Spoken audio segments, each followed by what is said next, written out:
Falja ka fuqinë e Zotit, shpirti ka nevojë të jetë i lirë dhe unë mendoj që vetëm nëpërmjet faljes arrihet kjo paqe me veten. Aty ku njeriu nuk fal është e fëmia. Më pëlqen t'i flas fëmijëve, është një gjuhë universale e fëmijëve, është gjuha dashurisë. Vetë në vetdia strehohet në krijimtari edhe në një botë më të bukur dhe më të shëndetshme se sa ajo që sjell realiteti.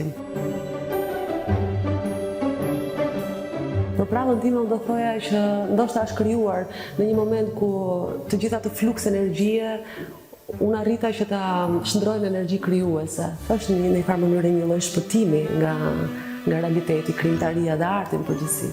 Duke dhënë mesazhe, në një farë mënyrë ato gjëra e thua edhe vetes tënde. Është i mrekullueshëm teatri, të bën të njohësh veten nëpërmjet personazheve, të bën të jetosh aq shumë realitete. Domethënë ka një magji edhe një tërheqje të pazëvendësueshme.